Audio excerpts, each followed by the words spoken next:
Good afternoon, everyone, and welcome to today's Care Connection webinar on chronic mental illness and dementia. My name is Susan Shipman, and I'm a social worker here at the Alzheimer's Foundation of America, and I'm very happy to welcome all of you to this informative webinar today. Before we get to this Care Connection, I'd just like to go over a few things. All the lines are currently muted, but we encourage all questions, so please feel free to use the question box on the right-hand side of the screen to type any questions you may have. We'll have a brief Q&A at the end of today's webinar. Any questions that you might have for AFA, please feel free to call the Alzheimer's Foundation of America helpline, which I will include in the wrap-up email along with your certificate of attendance and any handouts within the next day or so. Additionally, Dr. Walasek has generously offered to provide a copy of his presentation, which will be included with that email. The webinar itself will be available on the Alzheimer's Foundation of America website under Care Connections and then archived editions within the next 2 to 3 weeks. All of that said, let's get started. We are very fortunate to have Dr. Art Walasek with us today as our guest speaker. Dr. Walasek is a board-certified geriatric psychiatrist and professor of psychiatry and medicine at the University of Wisconsin, School of Medicine and Public Health. Dr. Walasek is vice chair for education and faculty development in the Department of Psychiatry. He is past president of the American Association of Directors of Psychiatric Residency Training and currently serves on the Psychiatry Review Committee of the Accreditation Council for Graduate Medical Education. His research focuses on public health approaches to improving the care of people with dementia. Dr. Walasek works with the Wisconsin Alzheimer's Disease Research Center, where he was co-leader of the Outreach, Recruitment, and Education Core, and with the Wisconsin Alzheimer's Institute, where he leads the public health pillar. Dr. Walasek provides care to older adults with depression, anxiety, dementia, and other mental health conditions, and teaches others to do the same. He is the author of the book, Behavioral and Psychological Symptoms of Dementia, and editor of the book, Late Life Depression and Anxiety, both published by the American Psychiatric Association Publishing. So we are very happy to welcome Dr. Walasek, and I will now turn the webinar over to him. Great, thank you so much. I'm really delighted and honored to be here. Thanks for the opportunity to talk with all of you about chronic mental illness and dementia. And thank you all very much for your interest in this topic. I look forward to your questions at the end of the session. As you heard in that introduction, my work is kind of in two broad domains. I've done a lot of stuff in education, and I've done a lot of stuff in geriatric mental health and dementia, and presentations like this are a way of bringing those two things together. I think that by educating clinicians who take care of persons living with dementia, by educating family members, social services professionals, kind of everyone who's kind of involved in interacting with older adults with or without dementia, and older adults with or without mental illness, these kinds of educational fora can be quite helpful for improving healthcare, improving quality of life, improving outcomes. So thanks again for your interest and participation in this. So let me just kind of start by defining some terms. What are we going to be talking about here today? I'm going to focus on 4 different conditions that typically arise earlier in life, but can have significant consequences as people with these conditions age, in particular with respect to dementia and memory loss. And so that's what we're going to focus on today, the relationship between these illnesses and memory loss, and how we might identify dementia and memory loss in people with these illnesses, and how we might address them. So the 4 I'm going to focus on are schizophrenia, bipolar disorder, major depressive disorder, and alcohol use disorder. And these are, of course, 4 fairly different conditions. However, what they all have in common is that they can become chronic conditions, or like in the case of schizophrenia and bipolar disorder, usually are chronic conditions, and they have a significant interaction with aging, with the medical problems that go along with aging, and often people with one or more of these illnesses are on a significant number of medications, psychiatric medications, that can interact with memory and also interact with other medical problems and medications. So these are the 4 that I've chosen to focus on. There are obviously lots of other illnesses like generalized anxiety disorder or obsessive compulsive disorder or PTSD, post-traumatic stress disorder, that also have some bearing on aging and dementia, but these are the 4 that we'll focus on today. Just to give you a sense of scope of the problem, these are numbers in terms of how many older adults, people 65 and up in the US, have each one of these conditions that I've mentioned. So the prevalence of schizophrenia really worldwide is about 1%. So about 1 in 100 people around the world have schizophrenia. And you can see among older adults in the US, it's about 270,000 people in the US have schizophrenia. Unfortunately, as we're going to see in a moment, schizophrenia takes a significant toll on longevity. So people with schizophrenia live far shorter than people without schizophrenia. And so that has an impact on these numbers. We see in general, many people with schizophrenia not making it to 65 and up. On the other hand, with the graying of the US population, many more people over 65, we are seeing increases in the total number of people with schizophrenia who are above 65. So that's that 270,000 figure. Bipolar disorder is a little more common, estimated to be about 320,000 people in the US, older adults with bipolar disorder.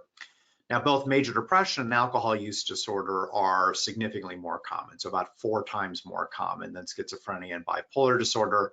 So we estimate about a 1.2 million older adults with major depression and another 1.2 million with alcohol use disorder. I should say these things overlap too, so it's not 2 completely distinct pools of major depression and alcohol use disorder, or bipolar disorder and alcohol use disorder.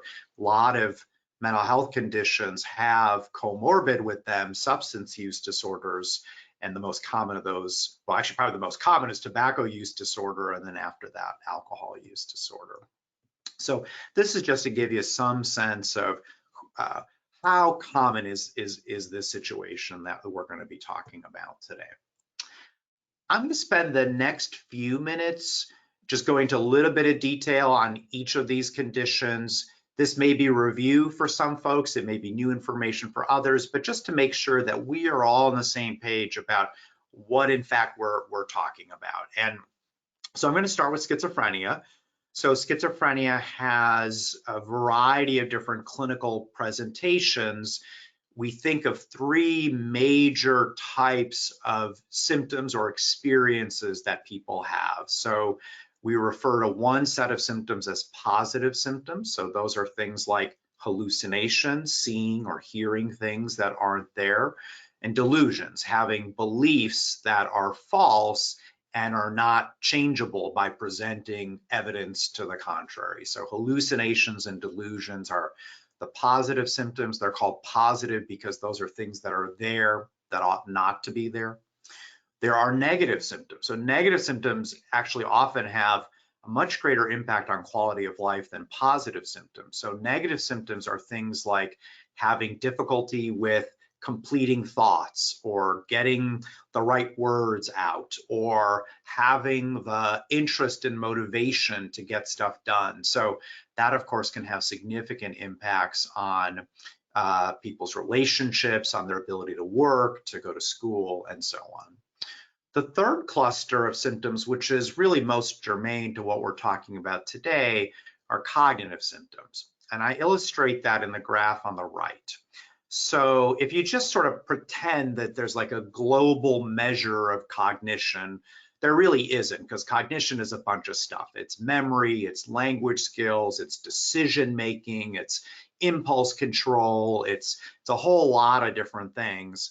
But if you just imagine that there's just like one global way of measuring cognition reliably, it actually takes a hit in the first few years of the course of schizophrenia.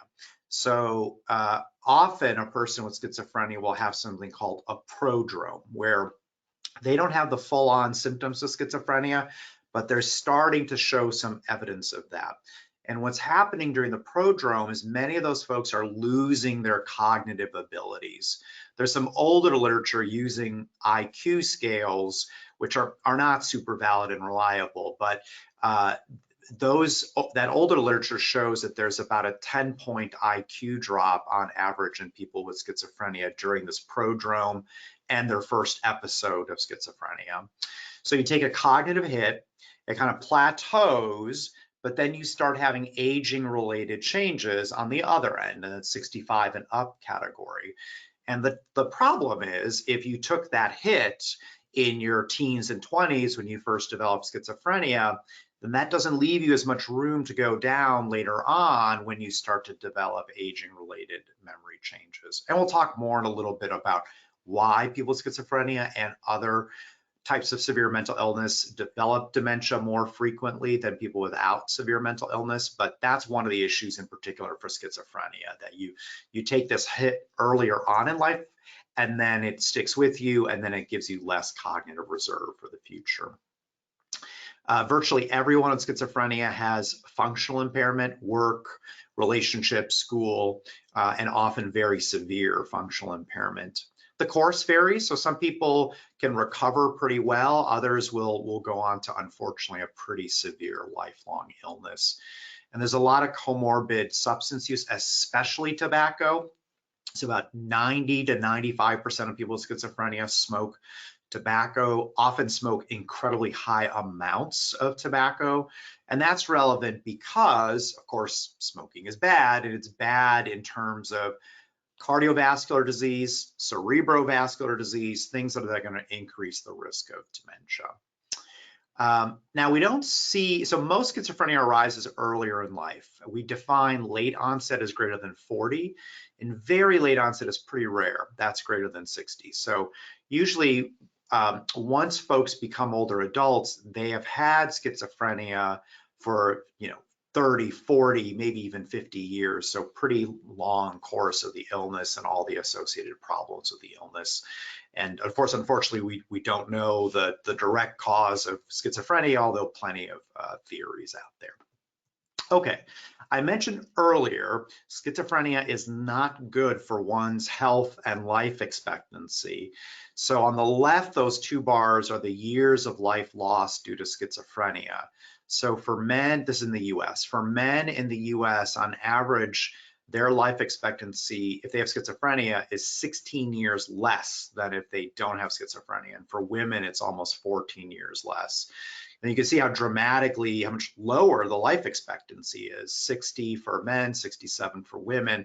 So that is way below what you'd expect for a typical older adult. And so what this means too is that when people do age, they often bring with them lots of medical problems, lots of effects of, say, the smoking, or lack of access to medical care, or unfortunately, many of our medications have effects on things like cholesterol and blood sugar. Schizophrenia both affects survival, and it affects just how medically ill folks are when they make it to 65. One other, I don't want to make this just purely medical, one really important social point is that people with schizophrenia have smaller social networks than people without schizophrenia. And those smaller networks tend to be more kind of medical or social services folks. So case managers, psychiatrists, therapist, maybe someone at a group home or community center or whatever. So more of those sorts of relationships as opposed to friendship relationships and family relationships. Now, this will become super important as folks get older because lack of social connections is really critical, is a big problem in terms of depression in older adults, in terms of cognition and quality of life. So again, if you're kind of entering later life with a smaller social network, that's going to pose some additional problems, both from the emotional perspective and from the cognitive perspective. Now, what are the actual numbers? So what's the risk of schizophrenia and dementia? This is a bit of a busy graph, but I'll just walk you all through it. There are two main sets of lines to focus on. And I'm going to start with the three lines on the bottom, the green, teal, and yellow lines on the bottom. So those three lines are the prevalence of dementia by age in people who do not have severe mental illness. So at age 66, it's about 1% of people without severe mental illness have dementia. And as you'd expect, that number goes up over time. It kind of goes up a bit more sharply after age 80, but it does go up. And this does include racial and ethnic data, and this confirms what we know from other literature, that Black older adults are more likely to develop dementia than non-Hispanic white older adults, and Hispanic or Latinx older adults are more likely to develop dementia than non-Hispanic white older adults. So that's looking at the population of folks without severe mental illness. Now, contrast that to the three curves at the top. Those are people with schizophrenia. So at age 66, remember it was 1% of people without schizophrenia had dementia. 28% of people with schizophrenia have dementia at age 66. So I drew this red line to show you when would you expect in the population without schizophrenia to develop dementia. It's about 20 years later. So in other words, schizophrenia has advanced the onset of dementia by about 20 years. So unfortunately, markedly higher risk of dementia with schizophrenia, which we're going to see with the other conditions that we discuss as well. And I'll get to why in a couple minutes. I'm first going to go through each of the diagnoses, and then I'll have one slide about the theories as to why this is the case. Though I'd invite you, as you're waiting for that, to speculate yourself. Why would someone with severe mental illness have a higher risk of dementia? Okay, I'm going to move on to bipolar disorder, another severe mental illness that tends to be chronic. It is a recurrent illness. It's a remitting, relapsing, meaning that you have episodes of illness and in general have good recovery in between episodes. The illness is defined as having one or more manic or hypomanic episodes. So those are periods where you need to sleep at night, you spend a lot of money, do things that are uncharacteristic, often can be quite devastating to relationships and finances and jobs and so on. And usually alternating with depressive episodes as well. Sometimes people can become psychotic, have hallucinations and delusions. As with schizophrenia, there's often a lot of overlapping alcohol or other drug use, and the textbook definition of bipolar disorder has full recovery in between episodes. Now, there's a big asterisk to that. It is true that the mania or the depression should resolve completely between episodes. However, and in particular in older adults, what doesn't resolve completely is cognitive impairment. So being manic is not good for your cognition, nor is being depressed. It affects your attention, it affects your decision making, it affects your memory. And when you're acutely manic or depressed, the cognition can be way off, especially in older adults. And it turns out, even if you're completely remitted from mania or depression, you can still have some cognitive impairment. So this is in older adults. If you look at older adults with bipolar disorder who are euthymic, that means they're not manic or depressed, they actually have more cognitive impairment than a person with mild cognitive impairment, without bipolar disorder. So MCI is the border state between normal aging and dementia. So that's pretty remarkable. So you're not manic, you're not depressed, but you actually have more cognitive impairment than someone with MCI. And if you become manic or depressed, then you actually have more cognitive impairment than someone with frontotemporal dementia, particularly severe form of dementia. And I vividly recall this, one of the first patients I took care of when I was in practice as a psychiatrist was a woman with bipolar disorder who was admitted manic. And to me, she looked very clearly demented. She was quite confused. We did some bedside cognitive testing. There's a test called the clock drawing test where we ask someone to draw a clock and set the time. And that was way off. And I thought, well, obviously she has dementia. There's no way mania would be causing that. I was completely wrong. Once we got her mania stabilized with medications and treatment in the hospital, her clock went completely back to normal. And it was just a good lesson for me about how powerfully disruptive mania and depression are to cognition, especially in older adults. One bit of good news in all this is that lithium, which is the gold standard treatment for bipolar disorder, doesn't work for everyone. Not everyone tolerates it, but it's the standard by which we measure other treatments. It might actually be protective against dementia in people with bipolar disorder. If you don't have bipolar disorder, please don't start taking lithium. But for people with bipolar disorder, being on lithium may actually help reduce their risk of developing dementia. There is some thought that the lithium itself is brain protective in some fashion. Here's another graph illustrating the higher rate of dementia in people with bipolar disorder. So this is laid out a bit differently than the other curve was. In this curve, everybody at the left is dementia free. So 100% of people on the left do not have dementia. These are veterans. This is a colleague of mine at University of Wisconsin at the VA here in Madison led this study. So this is a huge database of veterans age 65 to 79. And this top curve are people without severe mental illness with the little circles here. So as you expect, as you get older, as you move through year 10 of the study, people start to develop dementia. If you look at the next curve, that's the bipolar curve. Those are the ones with the little plus signs. And then the curve below that is people with schizophrenia. Those are the X's. So bipolar disorder is intermediate. It's not quite as high risk with schizophrenia, but definitely higher risk than people without either bipolar disorder or schizophrenia. So basically, if you have bipolar disorder, that roughly doubles the risk that you're going to develop dementia. All right, major depression. So major depressive disorder is more common than both of these. The lifetime prevalence of major depression in the US is about 15%. So about 1 out of 6 people will experience major depression.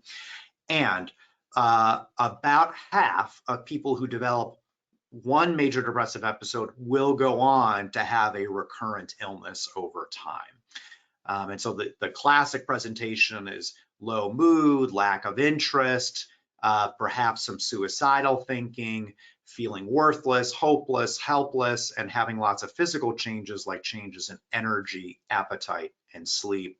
And this too has comorbid alcohol and other drug use. In general, people with chronic depression, their risk of dementia is also doubled. Now, there is kind of a unique situation here. So there's a subset of folks.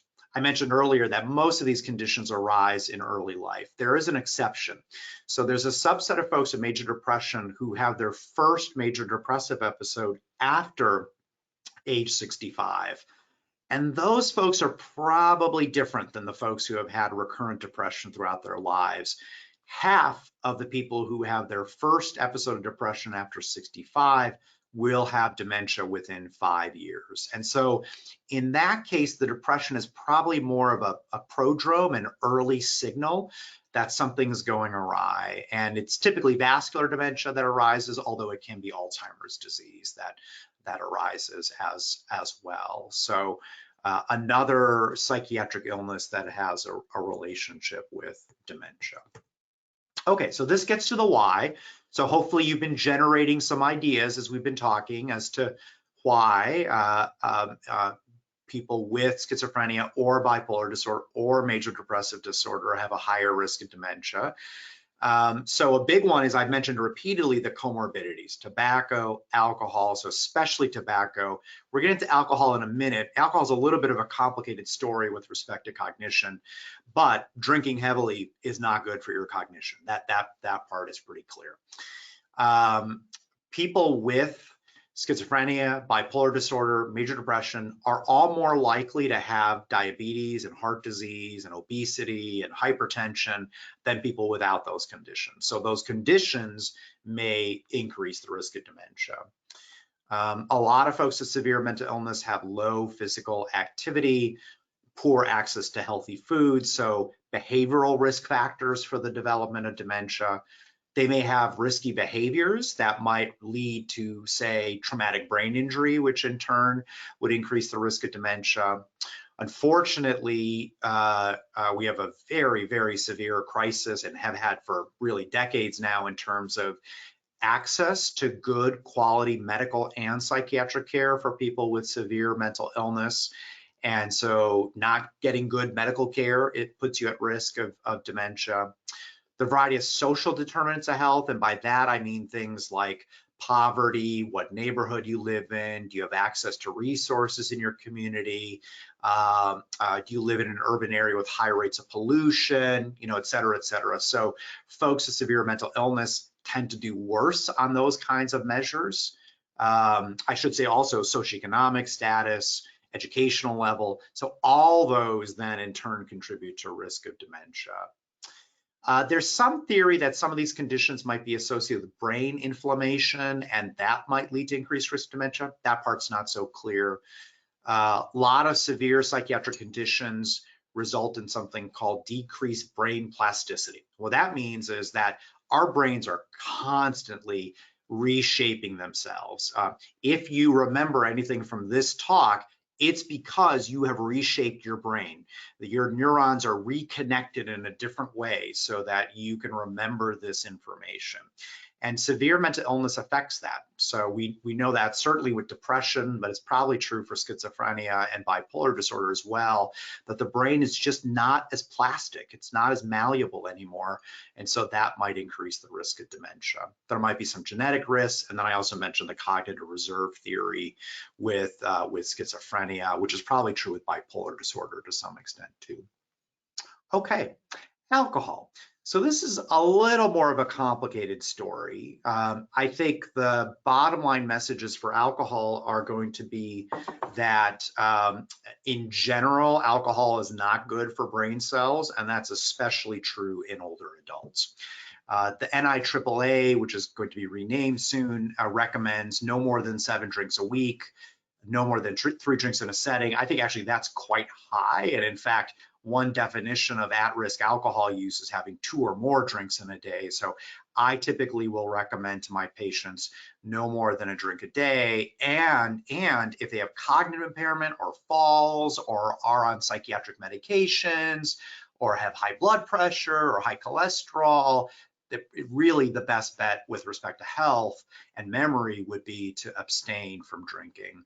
And the rates, unfortunately, of problematic alcohol use, including binge drinking, which is 5 or more drinks in a day, have gone up dramatically. So 28% of older men either have at-risk drinking or binge drinking, and 11% of older women. So significant problem. If you're wondering what a drink is, here it is. It's about 12 ounces of regular strength beer, not like a 10% a stout or IPA or something, but a 5% beer, 12 ounces, or 8 to 9 ounces of malt liquor, or 12 ounces of wine, or 1.5 ounces of 40% or 80 proof alcohol. So just in terms of definitions. And so the recommendation would really be no more than 1 standard drink a day. Now, it's been hard to get a clear answer about what is the relationship between alcohol use and dementia. This is one of many different studies that have looked at this.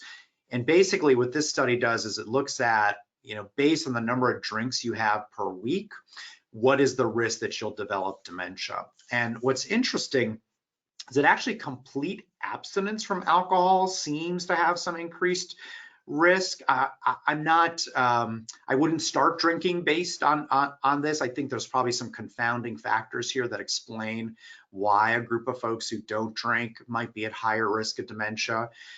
So I'm not sure I agree with interpreting this as saying alcohol has some protective effect with respect to the brain. And we definitely know that once you're above 14 drinks a week or 2 drinks a day, you're really pushing your luck in terms of dementia. So that's the right side of this curve where the risk goes up. Okay, so to sum up this section on the relationship between chronic mental illness and alcohol use disorder dementia, basically chronic mental illness is associated with a higher risk of developing dementia, and definitely excessive alcohol use. And certainly if you meet criteria for an alcohol use disorder, that's going to have an increased risk of developing dementia as well.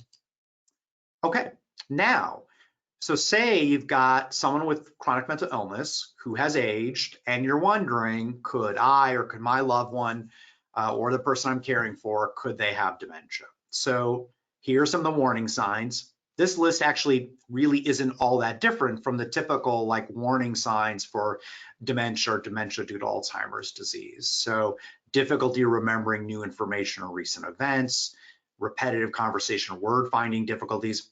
We all have word finding difficulties. That's just a thing that happens. However, if it is consistent and repetitive and clearly becoming an impairment, that should raise some flags. Not recognizing familiar people, like often this comes up with, say, grandchildren. Some change from baseline cognition. So if someone was, working along pretty nicely in terms of their memory, and now there's an apparent change, that should be a red flag. Also change in personality or behavior. So I mentioned MCI, mild cognitive impairment earlier. There's a related construct called mild behavioral impairment, MBI, which could be a precursor to dementia as well. And that's where memory doesn't necessarily change, but behavior changes. So people start to do or say inappropriate things, or they become impulsive or aggressive. So those kinds of changes in personality would also raise the possibility of dementia. And then functional impairment, the big hallmarks, early hallmarks are getting lost driving or having fender benders driving or troubles with money management, and then other evidence of less ability to take care of oneself, like problems with cooking or grocery shopping or managing one's medications. That becomes another big issue. So really, in general, for anybody, if these things are happening, that should raise a red flag for dementia, and more so in people with chronic mental illness because they're already at higher risk of developing dementia, roughly 2 to 3 times higher risk altogether. Okay, so what are some of the challenges? Well, unfortunately, some of our usual screening tools, like I mentioned, a clock drawing test, there are others. They may, probably in someone with depression, they'll probably work just fine. But in other conditions, well, I guess if you're really severely depressed, you may not put in good effort on doing the bedside testing. And so it's possible that the screening tools are just not going to work quite as well. Some folks have cognitive impairment at baseline. I mentioned that with schizophrenia. I mentioned that with bipolar disorder. So maybe a little hard to distinguish, is the cognitive impairment I'm seeing now different from the baseline impairment, or is this a change? Because if it's, is it the same or is it a change? Because if it's the same, that's probably not dementia, but if there's been a change, then that should raise the possibility of dementia. And 2, it's possible that we don't have any prior cognitive testing, and so we don't really know what the baseline is. And of course, there are huge barriers to getting diagnosed with dementia in the first place, and that's more so for people with chronic mental illness.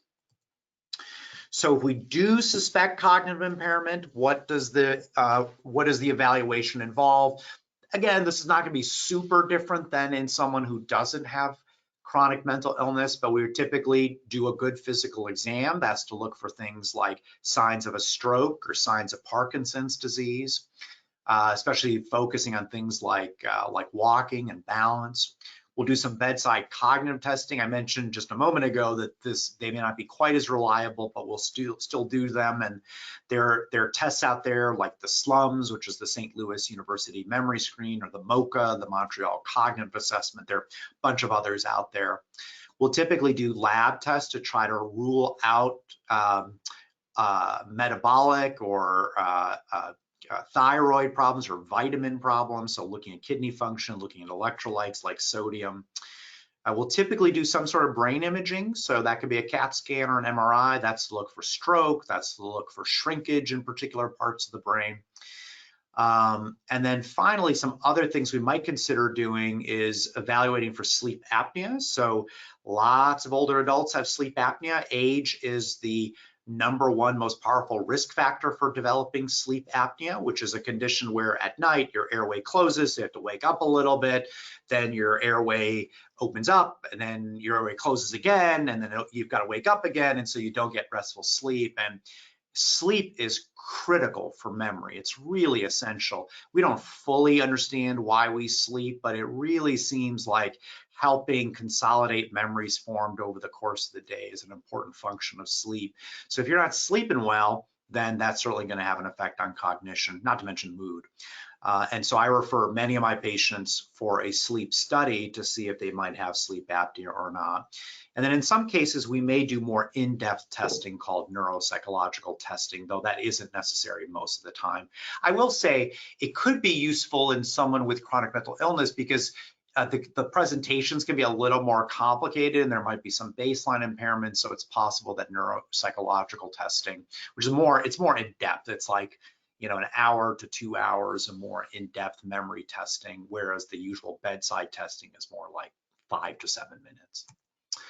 Okay, I do want to talk about suicide risk a little bit. So every single one of the illnesses I mentioned earlier is associated with a higher risk of suicide. In older adults, it's mostly depression. So about 90% of elders or older adults who have died by suicide were depressed in the period leading up to their suicide. But all 4 of the conditions I mentioned increase the risk of suicide. And then these are the most recent numbers from 2020 about risk by gender and by age. And so for our group, we're talking about older adults. It goes up in men, it goes down a little bit in women. It never goes to 0 for women.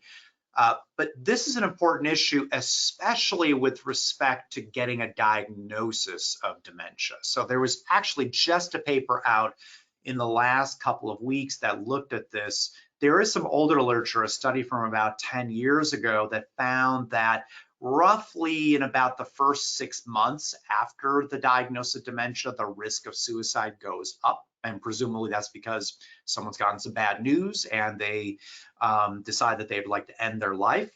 And that was more or less confirmed in this most recent study. So this is a large study that was recently done that found in the first 3 months after diagnosis of dementia, there's about a 2.5 times higher risk.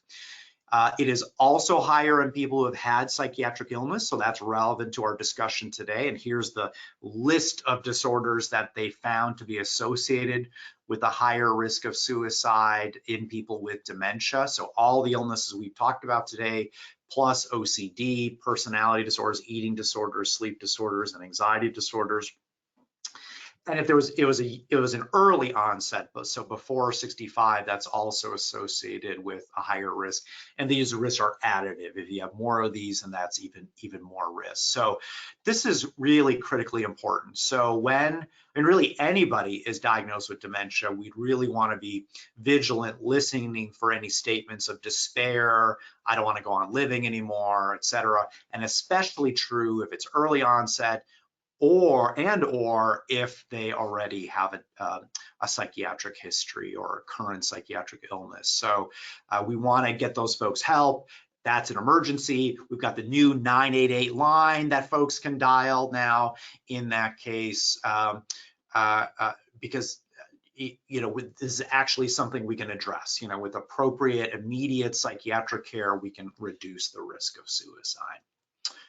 Okay, another big complexity here is some folks with chronic mental illness are on a significant number of psychotropic medications. And so how do you sort all that out when you're trying to figure out someone's memory loss and, could the medications be contributing and so on? And so part of a dementia evaluation would be a very thorough review of every single medication, including over-the-counter stuff, complementary and alternative medications, and certainly psychotropic medications, because a lot of them are associated with cognitive impairment.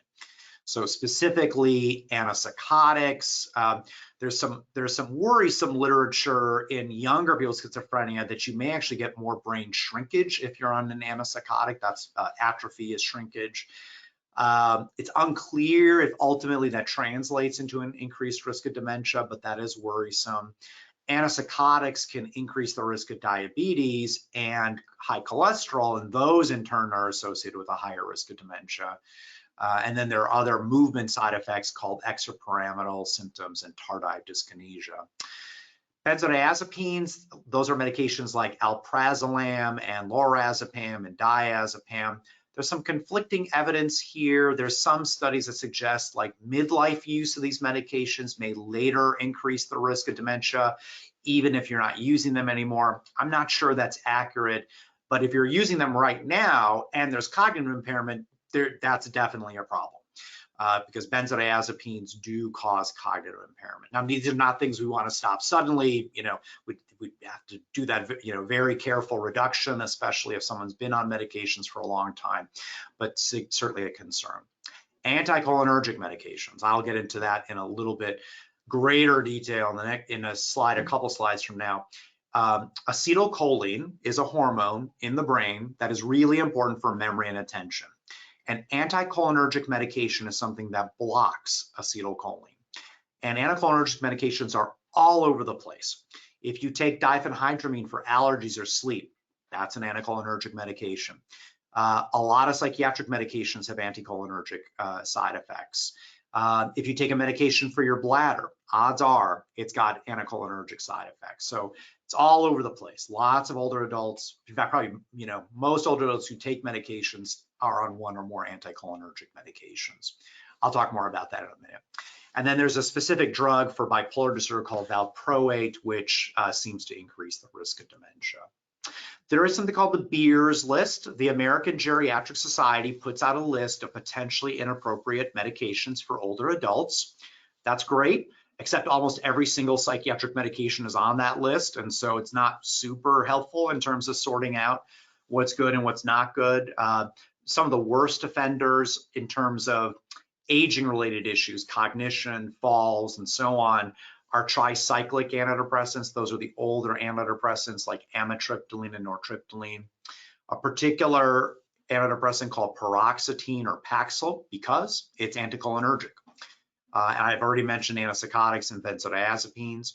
The Z drugs. The Z drugs are a real problem with respect to cognition. Those are sleeping medications. Zolpidem, azopiclone, Zaloplan. So they're all Z drugs. They're very similar to benzodiazepines and how they work. And so they're commonly prescribed because insomnia is really common in older adults, but they're quite problematic in terms of cognition.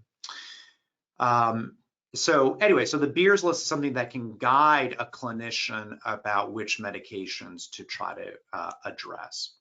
Here's a list of anticholinergic medications. The point is not to go over this in exhaustive detail, but there are clearly some medications that are quite anticholinergic, and I mentioned diphenhydramine is one of them. Oxybutynin is a bladder medication. We talked about paroxetine on the last slide, so it'd be really best to try to avoid these drugs if there's concern about cognition. Then there's a middle, less definite category, and then to the right, other psychotropic medications where it's possible they're anticholinergic, but not necessarily. And so each definite anticholinergic medication that a person is on increases their risk of cognitive impairment by 46% over 6 years. So it's a good idea to try to get rid of these if possible. So to sum up, certainly any older adult with chronic mental illness who has a change in behavior or functioning should be evaluated for dementia. Okay, the final part here, and then I look forward to your questions, is going to be treatment. And in a lot of ways, the treatment is not super different. Treatment of dementia in a person with chronic mental illness. In a lot of ways, it's not different than the treatment of dementia in people without chronic mental illness, although I'll point out some ways that it differs. So we want to support activities of daily living, try to promote independence, and address any safety issues like driving safety or food safety or medication safety. Work on lifestyle modification, get closer to a Mediterranean diet, increase the amount of aerobic exercise, increase cognitive stimulation, get rid of alcohol and other substances, cannabis, alcohol, certainly other illicit drugs like things like cocaine and amphetamines and so on. None of that is good for cognition in the long run, so we want to get rid of those things. Some people with dementia will develop behavioral and psychological symptoms of dementia, which can get very confusing in a person with pre-existing psychiatric illness. So if someone becomes psychotic, if they hallucinate, well, was that the schizophrenia, or is that some new manifestation of the dementia? Or if they get depressed, is this a recurrence of their prior depression, or is this something more dementia related? That is hard to sort out. As a practical matter, it may not matter so much because you might address it in similar ways, but that part can get a little bit confusing. Caregiver burden can be significant. We want to address that. Elder abuse, so older adults, especially with dementia, especially if they've had chronic mental illness, are at higher risk of elder abuse. The usual legal issues about planning ahead. And then finally, perhaps most relevant to people with chronic mental illness would be, is it really worth it to try to add a cognitive enhancer? And I'll get to those in a moment. And let's take a good look at those psychotropic medications, like I mentioned earlier, and should we try to reduce the doses of some of them or eliminate them? That's my reminder about polypharmacy, people being on a ton of medication. So first off, people should never, ever, ever on their own just stop medications cold turkey, especially for a chronic condition like schizophrenia or bipolar disorder or major depression. Always consult with a healthcare professional. If a patient came to me on these medications, I'd consider starting to chip away at anticholinergic medications, benzodiazepines, if they're on valproate. If they're on antipsychotics, especially high doses or multiple antipsychotics, which is not uncommon in people with schizophrenia or bipolar disorder, you try to get rid of one of those antipsychotics or at least lower the doses. And lithium if they're having other medical complications. But we would do this all very, very gradually, watching closely for any reemergence of prior psychiatric issues as we go down on the dose. And then we really try to avoid adding new medications unless it's super clear that the benefits are going to outweigh the risks. So speaking of adding medications, there are now 5 FDA-approved drugs for Alzheimer's disease. They're the cholinesterase inhibitors, donepezil or Aricept, galantamine, rivastigmine, and memantine or Namenda. And then there's aducanumab that got approved last year. Aducanumab is really essentially not being used. There are more in the pipeline coming up. You may have heard of lecanemab was in the news recently, being reviewed by the FDA right now. So more to come about that. But for now, it's unclear how helpful cholinesterase inhibitors are in people who have severe mental illness and develop dementia.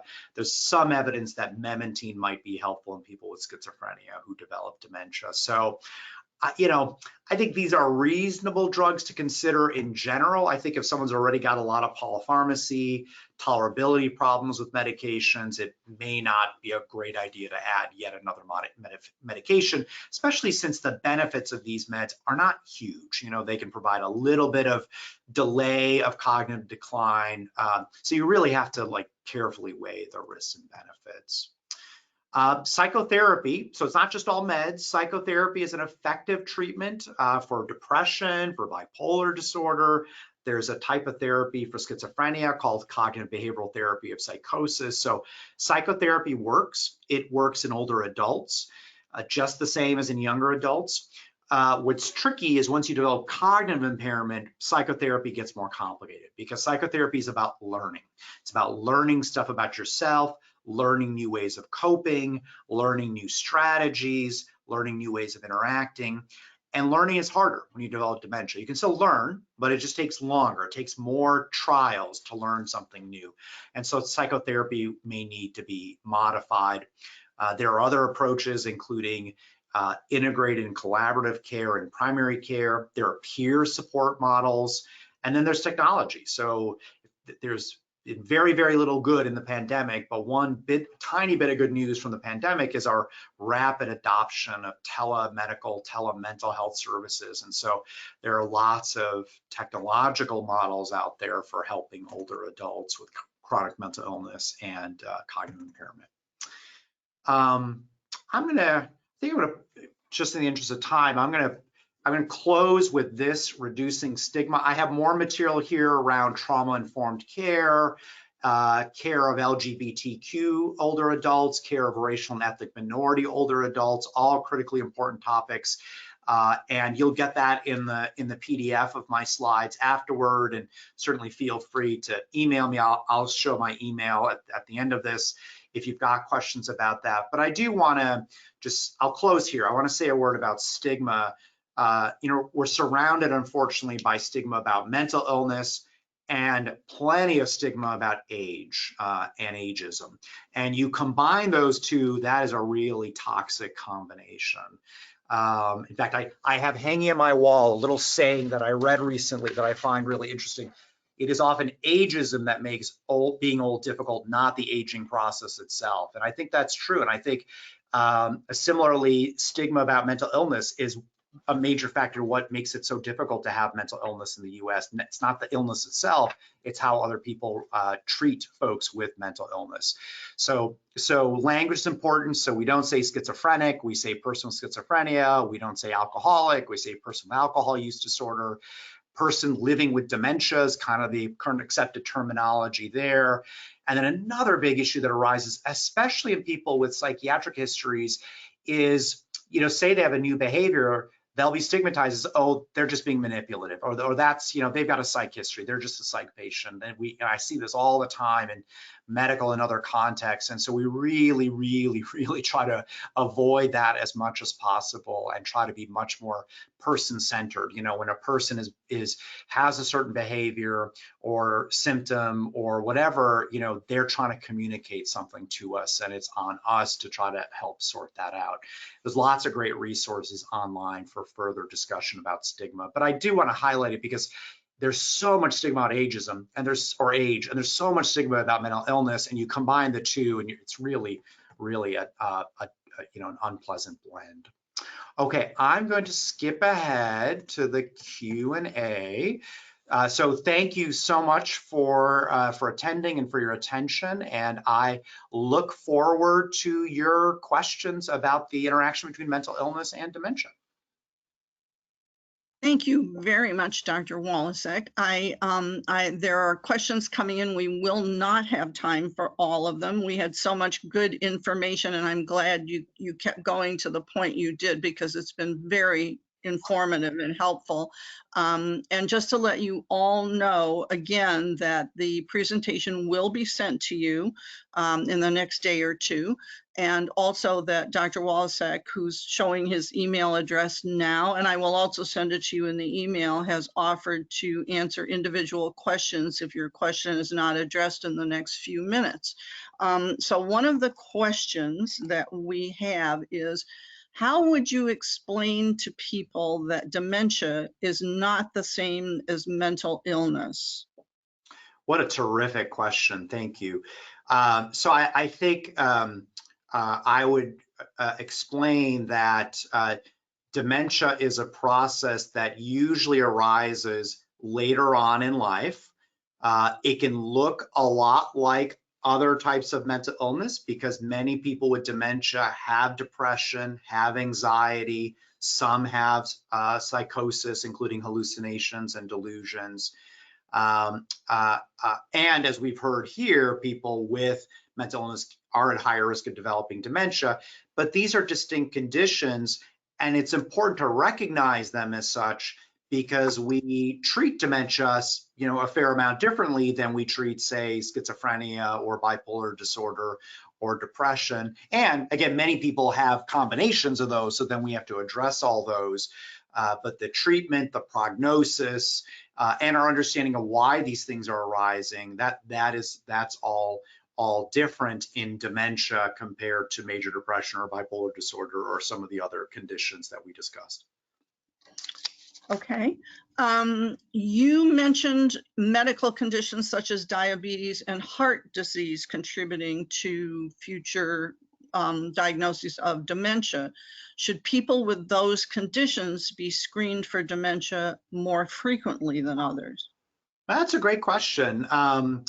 Yeah, so screening is built into the annual wellness check that's paid for by Medicare once a year above age 65. I'm racking my brain for what the U.S. Preventive Services Task Force, which is the organization that puts out all the screening recommendations, has to say about screening in those populations. I'm not off the top of my head, I'm not aware of any studies that would support screening earlier. However, that list of potential signs of dementia, certainly if those are arising, that would raise alarm bells about the possibility of dementia, and it could arise earlier. So for example, if you have heart disease or stroke, that can lead to vascular dementia, which is different from but overlaps with Alzheimer's disease, and that tends to happen earlier in life. Those folks are a bit younger than people with Alzheimer's disease. So certainly if someone is at any age and perhaps younger than the expected age for dementia, developing any of those symptoms of memory loss or driving problems or whatever, then yes, that should raise alarm bells for further evaluation. Okay. I know that one of the most difficult problems is to find long-term care residences with memory care facilities that will accept people with intersecting chronic mental illnesses, particularly where there have been known psychotic episodes. Can you speak to that a little bit? It's a huge problem. And certainly as a geriatric psychiatrist, this is a major frustration of mine, trying to help families navigate, and persons living with dementia navigate where should they live if they can no longer safely live at home. And that would be the ideal, if possible, living at home with supports, although that's very difficult, obviously, and become increasingly difficult during the pandemic with staffing shortages and so on. So it is a major, major struggle. We've also seen with venture capital buyouts of all sorts of chains of assisted living and nursing homes, cuts in staffing to save money. And if you have fewer staff, you have obviously fewer people to be able to address issues related to dementia, let alone the comorbidities of dementia and mental illness. So it is exceedingly frustrating. And I think, it's ultimately going to take significant advocacy and perhaps legislative changes around ensuring, that facilities that claim that they can take care of folks with memory disorders actually can and will admit them, including the wide range of, I often think, memory care. So you want to take care of the 85-year-old who has dementia, who doesn't do anything all day, just kind of sits in their room. That's the person you want to take care of, not the one who may need redirection or structured activities over the course of the day, or addressing behavioral problems. We're going to need a significant change in our long-term care system to address, the dementia population itself, let alone people with dementia and mental illness. So the way I practically try to address that is, in our area, I just try to keep tabs on what the different facilities are. Our social workers are really good at helping out with that. We have local senior centers. Those are referred to by different names in different parts of the country, but at our local senior centers, there are social workers who can help out with sorting out some of these issues. So, but it's really tough and very, very frustrating for persons living with dementia and their family members to try to find an appropriate placement. Thank you very much for that. We're going to need to wrap up. I apologize to people who did not have their questions answered, but again, Dr. Wolosek's email address is being displayed on screen right now, and I will send it along with the certificate and the handout in a couple of days if you need to direct a question to him. We want to thank Dr. Wolosek for this very, very informative webinar. We appreciate your time and how much helpful information we've learned today about two coexisting or more or diseases that many of our patients and loved ones have. I also want to thank everyone who attended the Care Connection today. Please feel free to contact us at education@alzfdn.org or give us a call 12 hours a day, 7 days a week. The national toll-free helpline is 866-232-8484. Before we end, I encourage you to sign up for our next special edition Care Connection on Thursday, October 27th at 1 p.m. We will be having Dr. Roseanne Leipzig as our guest speaker. Dr. Leipzig is a medical physician and a PhD with the Gerald and May Ellen Ritter Professorship. Tenured and the Vice Chair for Education at Brookdale Department of Geriatrics and Palliative Medicine at the Icahn School of Medicine at Mount Sinai in New York. She will be speaking on an ounce of prevention, what makes sense for me and my loved one. This promises to be a supportive and instructional talk from a medical professional addressing the ongoing challenge we all face caring for someone.